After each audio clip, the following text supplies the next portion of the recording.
My explanation is gonna help out mostly the people who haven't figured it out yet, but also you guys who already are pumping fast, there's more stuff that can help you out. So when I come to a roller, I'm really focusing on one thing.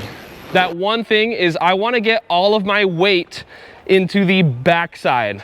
So you can see this is the front side right here where my bike is going up. This is the top, and then this is the backside.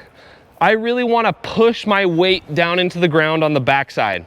So pretend like if I was standing on a scale in my bathroom and I wanted the needle on the scale to like go up really fast and spike, I would kind of drop my weight like this and stomp on it, right? You can kind of imagine the needle on the scale would go whoop, whoop. If I was trying to get it to read, you know, higher than I actually weighed, I'd be stomping on it like that. That's what I mean when I say apply your weight to the ground. Is I want to go up the front side and be really light on my bike. Like I don't want to push it into the ground. I almost want to like just let the bike come up to me, and then I want to stomp all my weight into the ground down the back. Now, your bike has 2 points of contact with the ground. One's the front wheel, one is the back wheel. Your front wheel is more so driven by your arms because your arms are holding the handlebars right above it. Your back wheel is more so driven by your legs. Which muscle group is more dominant between arms and legs? Legs by far, right? Like I walk around all day on my legs. I can't walk around all day on my arms. So accordingly, you're gonna wanna time the pump down the backside more so with the back of your bike than the front of your bike, because my legs are gonna drive all this energy down through the back wheel, and I really wanna stomp the back wheel through this area of the roller. Now the reason for that is your arms and legs don't really move you forward on your bike, right? Like if I was just on flat ground, bouncing around, I wouldn't go anywhere. But here, the jump is actually going downward, and so my up and down motion can be translated into forward velocity. So you're thinking about this little curve right here where it's going down and slowly leveling out, and that's the curve through which I really want to push a lot of that force. So let me show you guys real quick what that looks like. So I can start with like almost zero speed, and then by dropping my weight here on the back, here on the back, here on the back,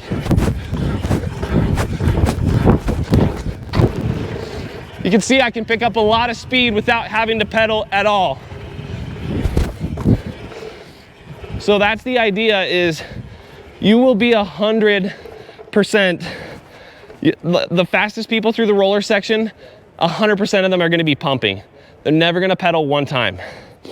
So that's the first thing that I want you guys to think about. A lot of you guys have already intuitively figured out that movement and how that feels. Now what I want you to focus on is how to link roller to roller smoothly. So you can see that I come up the face and I'm kind of standing up tall because I don't want to put any force into my bike. And then as the top of the roller gets close to me, I'm kind of letting the bike drift up to me, preparing to squash it back down and stand up again. And then immediately I'm thinking about, okay, the next roller is right here.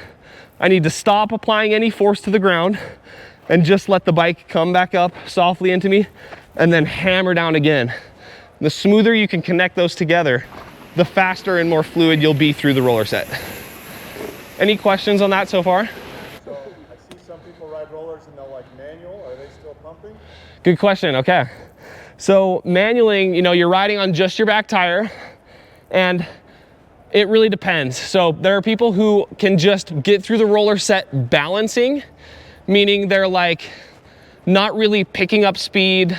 Sometimes they're dropping speed. It really depends on how good they are at balancing in their manual, because if they're good enough to like keep their front wheel low right here, it's about to fall down, but they drive a ton of force down the backside, it will pick their front wheel back up, and then they kind of let off the force on the ground here. It starts to drop again, and then they push down the backside and it kind of picks the front wheel up. That's the approach to picking up speed when manualing through a roller set.